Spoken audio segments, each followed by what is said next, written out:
And now yet another entry into the hidden history of the African American warrior.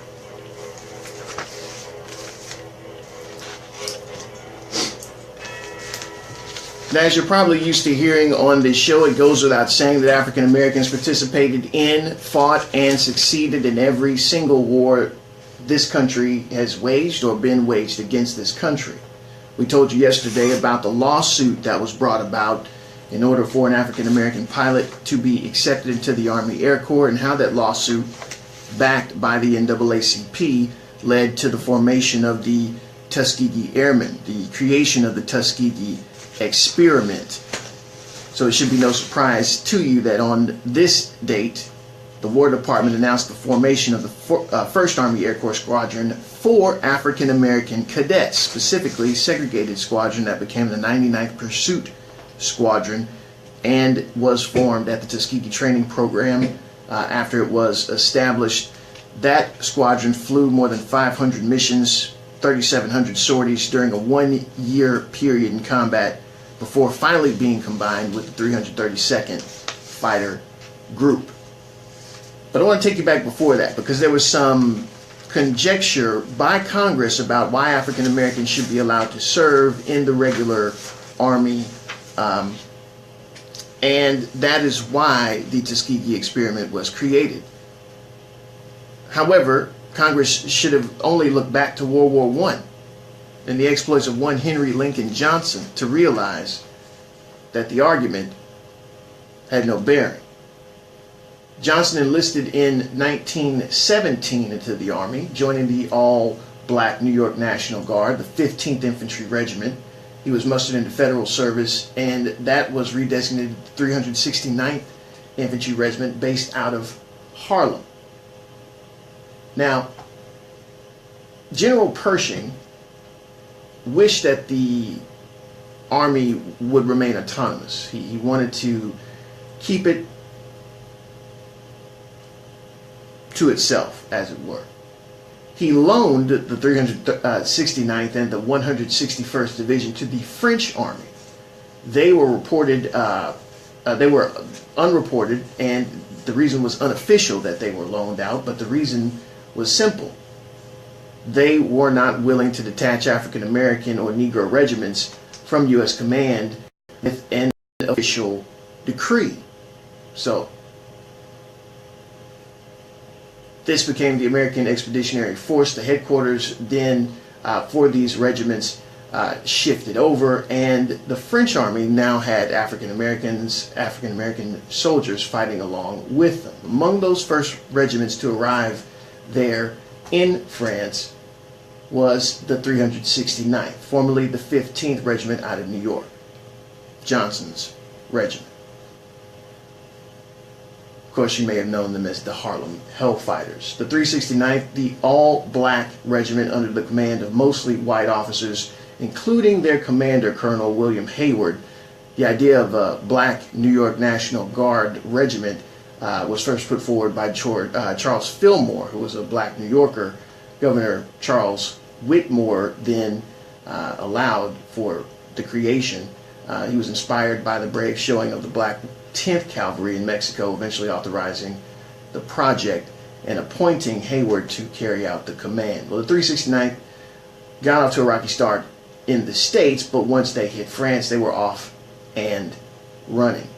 The French Army assigned Johnson's regiment to Outpost 20 on the edge of the Argonne Forest in the Champagne region of France, and equipped them with French rifles and helmets, only French rifles and helmets.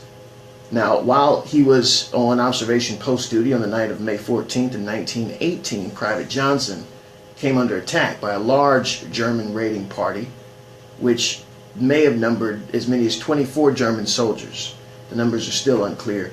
But however, what is not unclear is the fact that Johnson displayed uncommon heroism, using grenades, the butt of that French rifle, and a bolo knife, along with his bare fists, to survive, repelling the Germans, and thereby rescuing Needham Roberts from capture and saving the lives of his fellow soldiers. Johnson, in this battle, suffered 21 wounds during this whole ordeal. The act of valor earned him the nickname the Black Death and got him commendations from France before the United States. It wasn't until June of 2015 that Johnson was remembered with the Medal of Honor by President Barack Obama. This was presented to Sergeant Major Lewis Wilson of the New York National Guard on behalf of Private Johnson. The award was presented to Wilson instead of the next of kin because Johnson had no living relatives that could be found. His official citation read, "For conspicuous gallantry and intrepidity at the risk of his life above and beyond the call of duty, Private Johnson distinguished himself by acts of gallantry and intrepidity above and beyond the call of duty while serving as a member of Company C, 369th Infantry Regiment, 93rd Division, American Expeditionary Forces, during combat operations against the enemy on the front lines of the Western Front in France in May of 1918. Private Johnson and another soldier were on sentry duty at the forward outpost when they received a surprise attack from a German raiding party consisting of at least 12 soldiers. While under intense enemy fire and despite receiving significant wounds, Private Johnson mounted a brave retaliation resulting in several enemy casualties. When his fellow soldiers were badly wounded, Johnson prevented the soldier from being taken prisoner by German forces. Johnson exposed himself to grave danger and advancing from his position to engage an enemy soldier in hand-to-hand combat, wielding only a knife. And gravely wounding himself, Johnson continued fighting and took his bolo knife and stabbed it through an enemy's head. This is on his official citation, folks. I'm not making this up. This is how his Medal of Honor citation reads. Displaying great courage, Private Johnson held back the enemy force until they retreated. Private Johnson's extraordinary heroism and selflessness above and beyond the call of duty are in keeping with the highest traditions of military service and reflect great credit upon himself, his unit, and the United States Army. Henry Lincoln Johnson, folks. If you need to see someone who was in World War I who earned the Medal of Honor, that man right there, aka the Black Death. So there you have it. Well, good morning, folks. It is the day after Martin Luther King Day, and across the country were celebrations, far and wide. The president himself, again, attempting to distance himself from certain racist comments, took to Twitter, as he is known to do, to once again declare how not racist he is. Why do people who are accused of being racist think this is a good tactic to get on any kind of media and say that you're not racist? I have no idea. Maybe to draw attention away in his case, because today Steve Bannon is set to testify. Former White House strategist Steve Bannon is expected to hold a closed-door hearing with the House Intelligence Committee today as part of the investigation into Russian interference into the 2016 presidential election. Bannon left his job at the White House in August amid clashes with other staff members and a dramatic public split with the president earlier this month after the release of the book Fire and Fury. The president himself has attempted to get ahead of this testimony by going on Twitter earlier this morning, as he is wont to do, to once again call this whole thing a hoax. Now, the very last tweet from like 50 minutes ago reads, in part, "The Russian collusion hoax is dead, except as it pertains to the Dems. Public gets it." This is a tactic in redirection. See, if you just go by the president's Twitter feed and not actual news sources, you will think possibly that the investigation into collusion is dead. It's not. It's not. The House Intelligence Committee will be meeting today, and Trump's former right-hand man, or man servant or boy toy, whatever he was. He never had a real title, you know. He's just kind of always around, very frumpily dressed. Like he had kind of just quickly put his clothes on. I don't know. Maybe he didn't have time to get ready. Though he did hold a position at the White House. What position is unclear? Which positions are unknown? Only the president and Bannon know which positions he served the president in. He's gone now. Well, he's gone now, but he is now speaking. He's not only gone from the White House, he's gone from his fake news magazine as well. But he is now set today to talk to the House Intelligence Committee. So he's not completely gone. But the president would have you believe that he's a non-factor. That this whole Russian thing is a non-factor. Do you notice the fake news mainstream media never likes to cover the great and record-setting economic news, but rather talks about anything negative or that can be turned into the negative?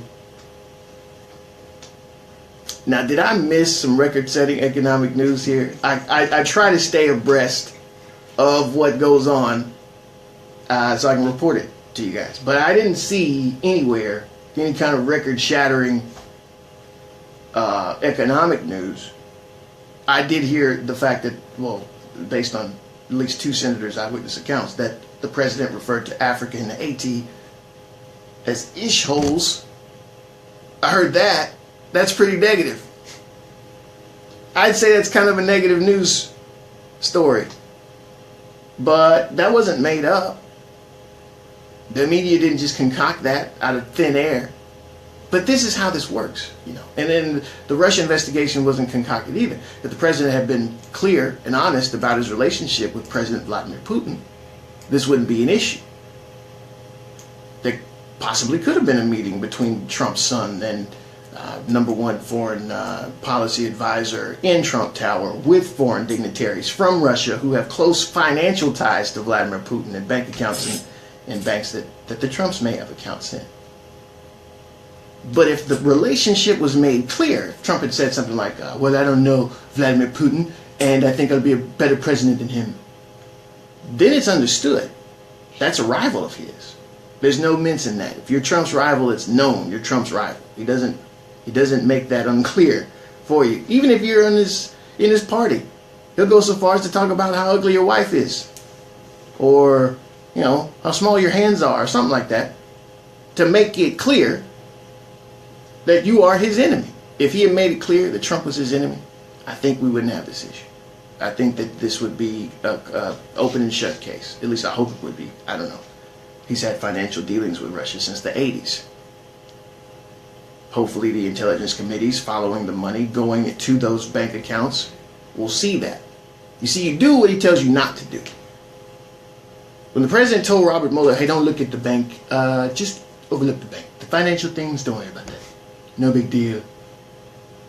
This should have been the first, like, as soon as Mueller was done with that conversation, the very next conversation should have been with Deutsche Bank.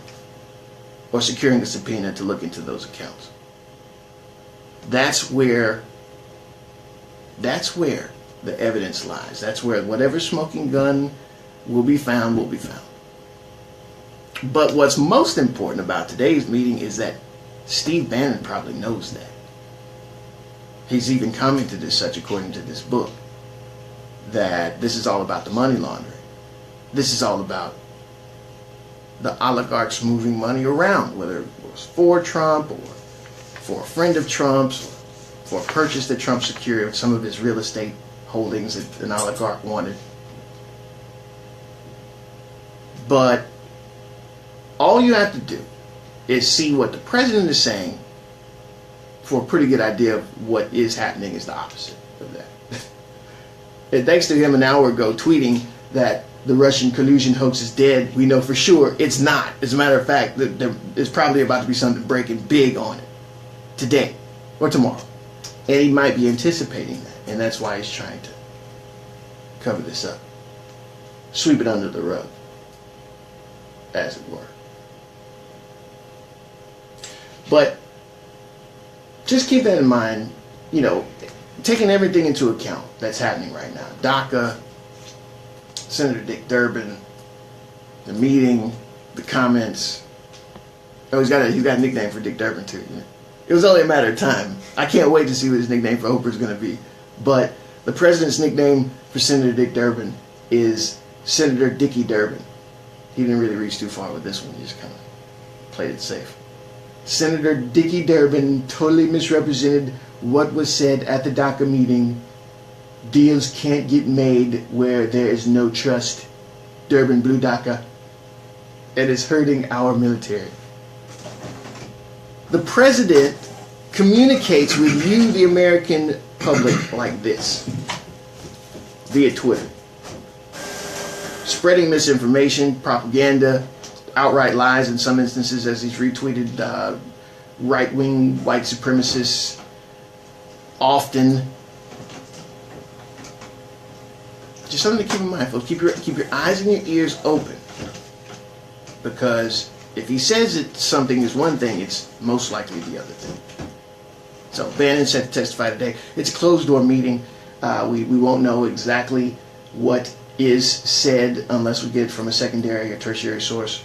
But we will keep you updated with all the information that we get based on this meeting happening today. Also, the CDC is holding a briefing on nuclear blast preparation. Speaking of the president and his reckless tweets, this is just days after the false alarm was sent out, which got Hawaiians scrambling. And not only Hawaiians scrambling, now they're, according to reports from this morning, a Japanese media source, news media source, actually sent out another false alarm.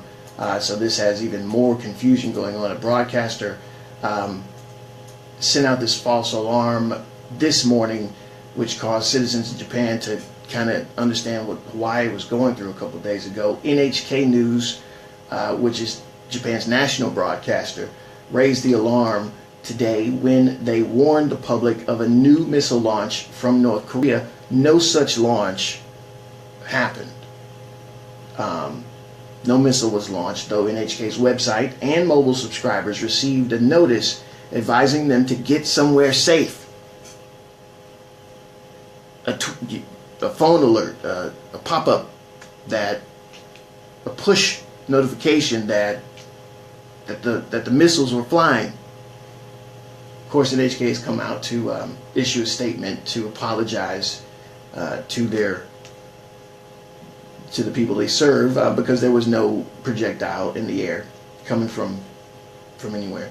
But even though they reportedly tried to clean up the false alarm, this is still days after the other false alarm in Hawaii. So today the Centers for Disease Control and Prevention are holding a briefing. Federal, state, and local officials are trying to deal with preparations just in case. This is, of course, growing amid concerns over the heated rhetoric between North Korea's president and our president, the tweeter-in-chief, President Donald John Trump. So those things are happening today. Definitely keep that in mind. Of course, this is the day after Martin Luther King Day. And tensions probably could not have been higher between staunch Trump supporters and apologists and everybody else yesterday, of all days, of course, coming off the heels of those comments. How was Martin Luther King Day for you, Jabbar? You were here locally at the Coastwide MLK celebration down in Gulfport. I was. Mm-hmm. And what was the attendance like for the parade there? Attendance picked up pretty good. It got a little slow at the very beginning because I think it was incredibly cold at first, and people were slowly waiting on that sun to come up some. But by the time the parade rolled at 11 o'clock, people were coming and people were lined up, and it turned out really good. But when you talk about MLK, you're talking about the entire weekend, because there were all types of festivities throughout the course of the weekend. The gospel extravaganza there Friday, and then the health symposium and financial symposium and youth summit was all combined there at the Kroc Center.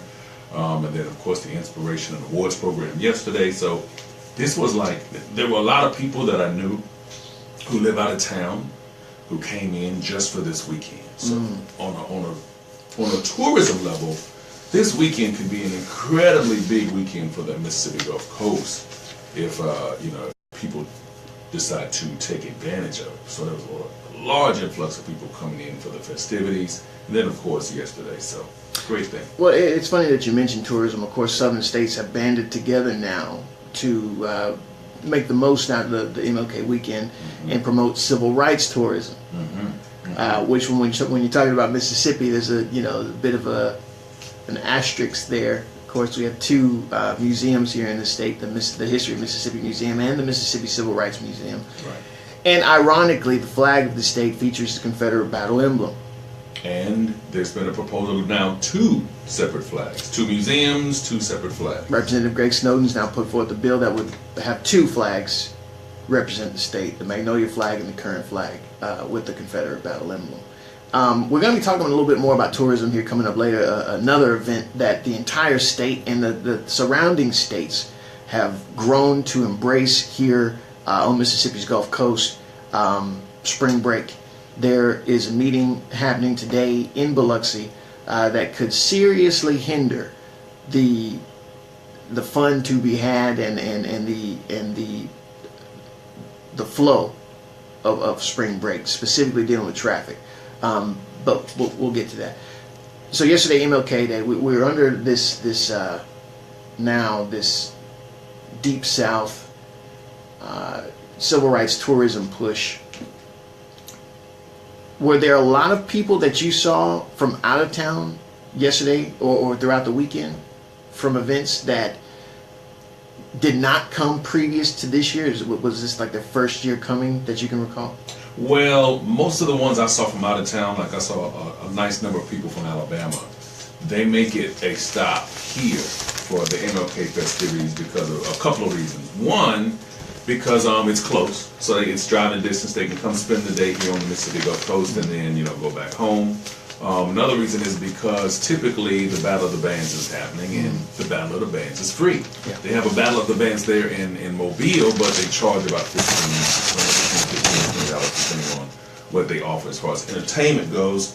But being that it was close, being that the price was reasonable, and they have a good time. From what I understand from a lot of them, and 3 of them were related as far as family members. They try to come every year. So it's if you look at the history of the MLK festivities, it's easy to say an easy 10,000 people could show up, throughout the course of the weekend just for MLK festivities. Did you get a chance to speak with any of the organizers or promoters with the Coastwide MLK Celebration Coalition about donations for the Battle of the Bands potentially next year? Because again, the reason why there was no Battle of the Bands this year was lack of participation in financially securing that event. Well, yes, I sure did. Yesterday I talked to the chairman of the MLK Coastwide Committee. We talked to her live on the radio as well as on the track of the parade, and she assured me that they're going to be fundraising throughout the course of the year. Not just showing up the day of and everybody take donations, but there's several events and several ways a person can donate throughout the course of the year.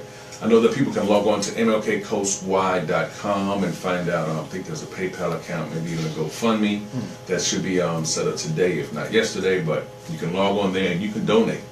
Starting at least today, going forward, up until next year. You have a year to make a donation. So, and I think between, like I said, we get about easily 10,000 people throughout the course of the weekend. And if all those 10,000 put at least $1 in, that's $10,000 towards the events. And it helps to ensure that all the events stay free. And with a year out, there's no excuse. It's really no excuse. Especially if you're a person who prides yourself on being an African American. At the end of the day, to look to someone else to support your own community and your own culture, that's oxymoronic. You can't. How can I expect Russians in Russia to donate to my place here on the Mississippi Gulf Coast in the quarters or Main Street and Moss Point? Unless they're setting up a fake Facebook page, that won't happen. Right. Unless they're trying to get you into a counter protest with another group that they've riled up, it won't happen. But And we're not talking about large amounts of money. We're only talking about $5, Yeah. $1. You go any other place and go to any other large event. Yeah, you just mentioned the battle in Alabama. Yeah. 15 at the gate Right. yearly, At least. at least. At least. Because there's been times where it was more than that, depending on the entertainment that they had. So.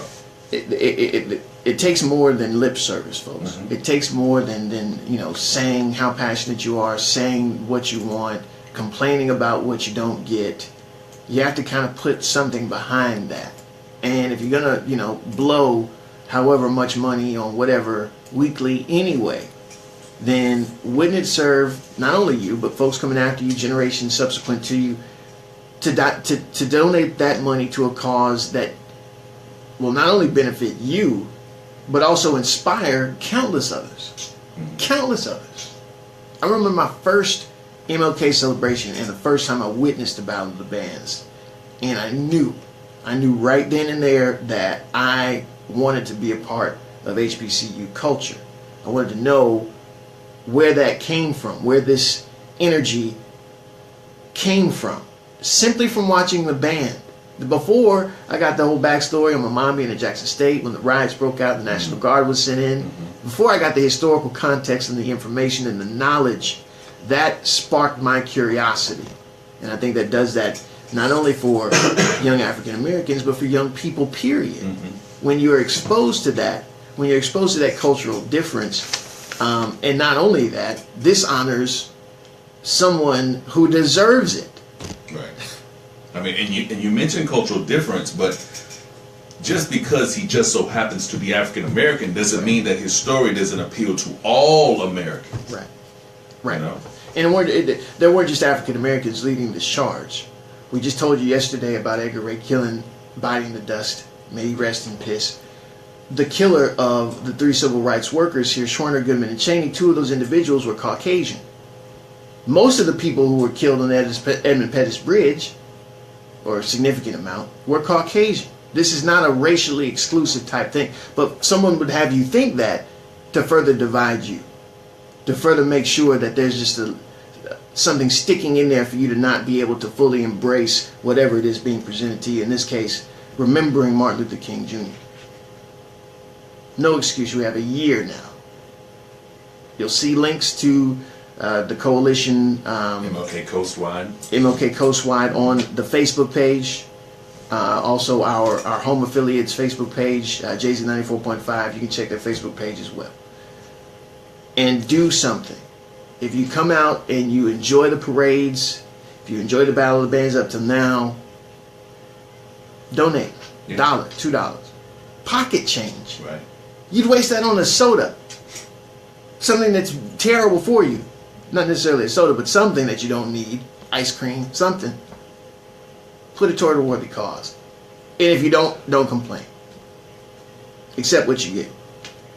But be prepared for more and more to dwindle because of the lack of participation. Speaking of participation here, folks, we're going to be going here to Biloxi. I need to talk to one of the councilmen to kind of get an understanding of this these new traffic rules that are being presented. The chief of police there in Biloxi is attempting to put these in place to mitigate the flow, to make sure that, according to the plan, that more emergency response vehicles have the opportunity to get to where they need to be. Biloxi now is anticipating 70,000 people coming for spring break. With this plan, it's anticipated that traffic will snarl. Some folks who are looking at this plan as an affront to the event itself are saying that it's an attempt to choke. Now, we'll be talking to some of those folks as well, but, excuse me, I want to get a better understanding of the 2018 spring break traffic control plan, because as it looks now, 6 miles of road between DeBees Road, which is where Gulfport meets Biloxi down the coast. Folks in Jackson, if you're looking at a Mississippi map, if you look at the very bottom of that map, that highway at the very bottom is Highway 90. That's where we're talking about right now. I know a lot of you folks like to come down and enjoy spring break. So this will be very important in you making your travel plans. Specifically about how much gas you might need to have in your tank at any one time, because if you're stuck on 90 for 6 miles at a time, that could be an issue. So Biloxi City Council is having that meeting today. I'm hoping to speak with Councilman Felix Gines, as well as some folks representing the NAACP there in Biloxi. But first, a couple folks are on the line. 228-896-9455. Give us a call and let us know what you think. First, let's go to 2 Cents. Good morning, sir.